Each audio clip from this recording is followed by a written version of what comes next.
When it hits October, you know what that means. It's officially spooky season. In today's episode, we are going to check out two different locations here in our hometown of the Twin Cities. The first is a new kid on the block, and the other is one that has been around for over 10 years. This is American Monsters Onionhead's Revenge. Let's go check it out.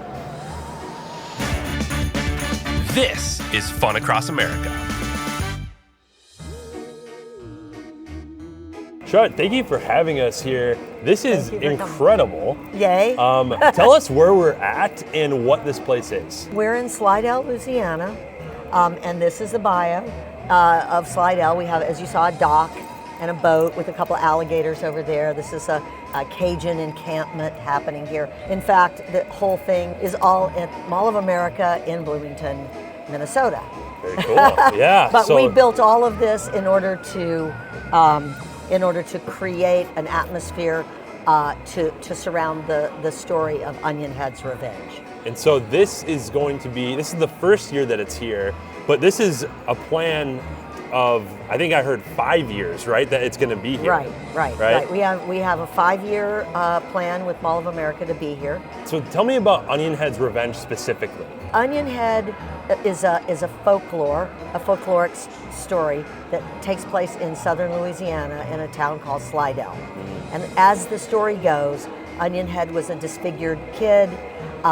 He was accused of the murder of a young girl who lived in the small town, and the townsfolk got angry and chopped him into 13 pieces and scattered him across the graveyard.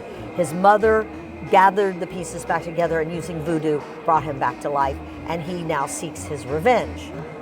All right, so we're officially starting our haunts, and we were alluded to check out the Mystic Oracle first. Let's check it out. Now, I'm a collector of trading cards, but I really don't think that's what this is. Neither of you will survive this night if you cannot discover the secrets hidden behind the creatures of the swamp. So we're officially on the adventure. We were given some instructions to go to Vern's bar and put the cards that we drew in the mouth of a beast to let Vern know that we're ready for the next phase. I wasn't aware that there's a chance that I might not survive, but I guess that's just the risk we're willing to take. All right, we're in Vern's. I see 3 beasts. I guess we'll see if this is what she was talking about. I must say, the theming and the individual details that went into this place are insane. It really does feel like you're part of the story as you're walking through. Who is coming in? Because the Mall of America it's a Minneapolis or Minnesota staple. Yep. But you also get a lot of travelers, a lot of you get people that will come here from the suburbs, but then people that are traveling that happen to be staying at one of the hotels. Like, who are you seeing come through the doors? That's kind of interesting because I've met a family from Sweden. We get a lot of people from Fargo and Duluth and Iowa. Wow. I mean, we get people from all around. It is a pretty exciting, diverse crowd. Yeah. Getting to see backstage was one of my favorite parts. You could really tell that the crew of actors and actresses were passionate about what they were doing. So here I am with Rob, who is the actor manager of American Monsters Onionhead's Revenge. Tell me about your role in putting all of this kind of together. My job as actor manager, I am responsible for casting each night, scheduling the actors, running through. What we do is, as soon as they come in, they go to makeup, they go to wardrobe, they get in the wardrobe, they get into makeup. Yep. 6:30, they're in the haunt. Then I go through at 6:45 and I just make sure everything's going well. And then I walk through the haunt every night. I make sure that things are working. If something's not working, I adjust it. I'm also responsible just in case things go wrong. For example, if you have a rowdy patron, they call me on the radio and I follow them through the haunt. Once in a while you get a thing called a code yellow. Code yellow. A code yellow. Okay. And let's just say when some people get afraid, they and that's what we mean by a code yellow. Do you have a code brown too? We do, in fact. Aside from the main haunt you can do here at American Monsters, they also have Vern's Bar, where you can come hang out before or after you experience Onionhead's Revenge and grab a beverage or two. They also have a gift shop where they've got some awesome, unique merch. And if you're lucky, you might even find the Speakeasy bar in the middle of the experience where you can take a break from the spooks and scares for some liquid courage to help you get through the rest of the haunt. That was American Monsters Onionhead's Revenge. It was a blast. I would highly recommend you come check it out at the Mall of America, and I will see you at the next one.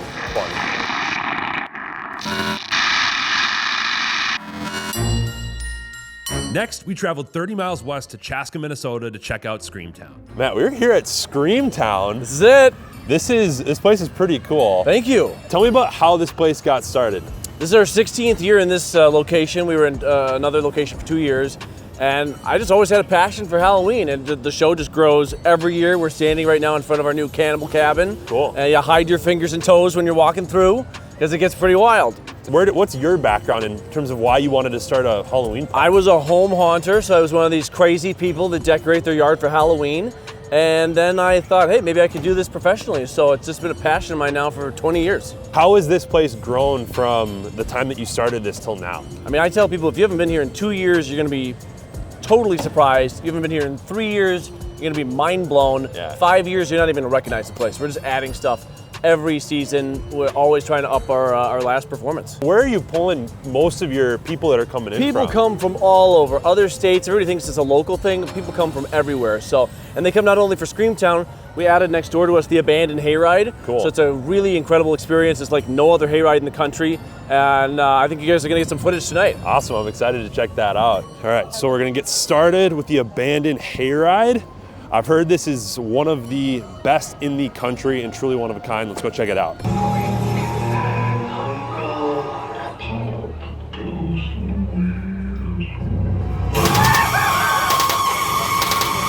People that are coming out here, what kinds of attractions and like things that can they expect beyond the Hayride and beyond this? We got everything from aliens to cannibals to graveyards to vampires. We've covering the whole gamut. Yeah. Yeah. And this is a big operation. How many total people do you have working here on a daily basis, or if total staff? We've got if that's about easier? 225 people working a night, Wow. and it's a big operation to put on, but we love it. As soon as we hear the screams, we know it's working. Yeah. Did I see a new courtyard up there? Yeah, so we have our main courtyard down here. Now we've added a second upper one, so we have all new food vendors.